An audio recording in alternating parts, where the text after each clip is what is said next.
নমস্কার বন্ধুরা। আজ 2রা অক্টোবর 2024। আমরা সবাই জানি যে আজ সেই মাতৃপক্ষের শুরু, অর্থাৎ পিতৃপক্ষের অবসান ঘটিয়ে মহালয়ার দিনে দেবীপক্ষের সূচনা হচ্ছে। সেই দেবীপক্ষের শুভ সকালে, প্রাক্কালে আমাদের পূর্ব মেদিনীপুরের সতীপীঠ বর্গভীমা মায়ের মন্দিরে পুজো দিতে যাচ্ছি। হ্যাঁ, অনেকে বলবেন যে যে দেবীর বিসর্জন আমরা কিছুদিন আগেই দেখেছি, সেই আরজি করের ঘটনা। হ্যাঁ, হয়তো সেই ঘটনাটা আমারও মনে বেদনার সৃষ্টি করেছে। তাই মাকে মনে মনে জানাতে চাই, তোমার এই দেবীপক্ষের মধ্যেই যেন সেই অসুরগুলোর নিধন হয়। তো আমাদের যাত্রাপথ এখান থেকে আমরা শুরু করলাম। আমরা এখন তমলুক বলাইপন্ডা রাজ্য সড়ক ধরে এগিয়ে যাচ্ছি সামনের দিকে। দেখতে থাকুন।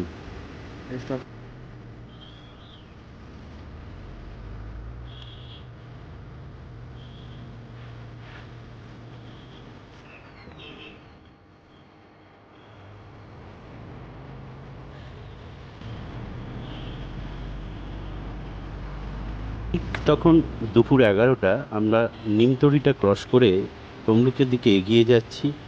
নিমতড়ির চৌমাথা মোড়টাকে ধীরে ধীরে আমরা পিছনে ফেলে সামনে আমাদের সেই মাতৃ মন্দিরের দিকে, আমাদের লক্ষ্যের দিকে আমরা ধীরে ধীরে এগিয়ে যাচ্ছি। এখন আমরা মন্দিরের মধ্যে এসেছি এবং লাইনে দাঁড়িয়েছি। দেখুন আজকের দিনে ভিড়টা কতটা। যেহেতু আজকে অমাবস্যা, তাই ভিড়ও বেড়েছে। দর্শন করতে যারা এসেছেন তাদের লাইনটাও অনেক। এই সুন্দর গাছে, মানসিক গাছে যে যার মানত ওখানে বেঁধে থাকে। লাইনটা শুধু একবার দেখুন, যথেষ্ট পরিমাণে ভিড় হয়েছে আজকের দিনে।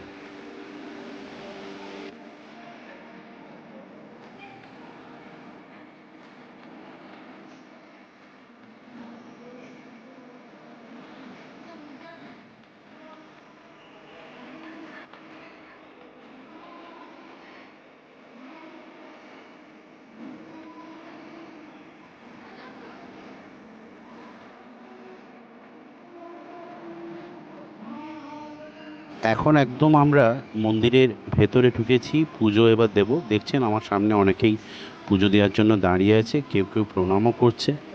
আমিও এখানে দাঁড়িয়ে আছি। এবার ওখানে আমরা পুরোহিত মশাইয়ের হাতে পুজোটা পাঠিয়ে দেব। উনি মায়ের শ্রীচরণে ওটা ঠেকিয়ে আবার আমাদেরকে ফেরত দিচ্ছেন। তো আজ এই পর্যন্তই রাখলাম। যদি আবার কখনো সুযোগ হয়, আবার অন্য রকমভাবে অন্য কোথাকার ভিডিও আমরা হয়তো আপনাদের সামনে পরিবেশন করব। আজকের মতন তাহলে এইটুকুনি থাকলো। ভিডিও যদি ভালো লাগে তাহলে অবশ্যই কমেন্ট, শেয়ার ইত্যাদি করবেন। ধন্যবাদ।